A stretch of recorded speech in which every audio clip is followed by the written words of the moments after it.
My name is Nath and I'm excited to see you again on this episode of Nath Speaks. This is our second episode on how to improve on your speaking skills. In case you missed the first one, you can go back and take a look at it on my channel. I'd like you to also subscribe to my channel and turn on your notifications so that you do not miss my videos. Now today I'll be talking about the processes you need to go through in order to put in place a very good speech. And there are going to be 4 questions I'll be answering. The first question you're going to answer, or you're going to ask yourself and provide an answer for, is what do I need to speak about? What am I going to say? The what question is important because it helps you to define exactly what you need to talk about, and then you are not distracted by other things that could be interesting but are not relevant. They could be topical but they are not relevant to your audience. So the what question is important for you to answer at the beginning, and once you've sorted that out, it takes you to the next question, which is, why am I making this speech? Why am I talking to this particular group of persons and not the other group of persons? So there are quite a number of ways you can respond to that question. The why question could address whether you're making a speech that is designed to inform, educate, to persuade, or just to motivate your audience. So that determines how you structure your speech and the kind of content you build into it. And then you have the who question. Who am I talking to? What are their preferences?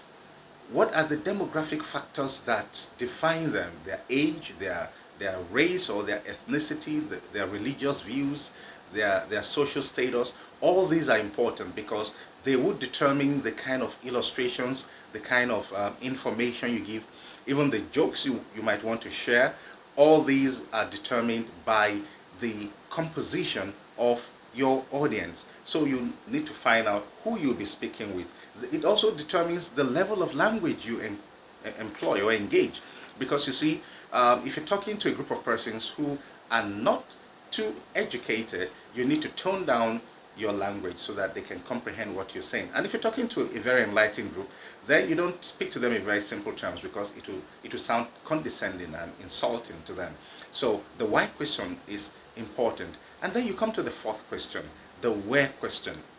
And in this instance, I'm concerned about where do I get the relevant information I need from the library, from online sources, and perhaps from other people, the information I need to build into the content of my presentation.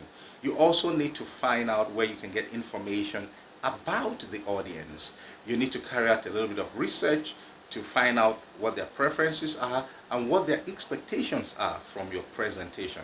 So the where question is important. It also helps you to clarify the physical location, or otherwise, are you going to be making a virtual presentation or is it going to be in person?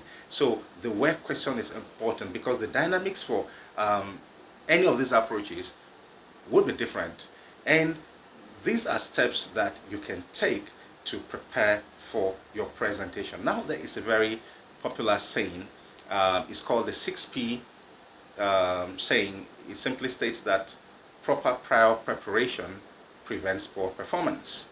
Proper prior preparation prevents poor performance. So at this point where you're preparing for your speech, please do not spare any time or any effort to ensure that you get the speech right. The time put into preparation always pays off handsomely much later. And I'm going to tell you this, when you know you've prepared well, it is a very good confidence booster for you because you know you've dotted your I's and crossed your T's, as the saying goes, and when you stand before the audience, you know that wherever the questions or the queries will come from much later, you are prepared to handle them. And it doesn't matter who is in the audience, you know that you truly know your stuff.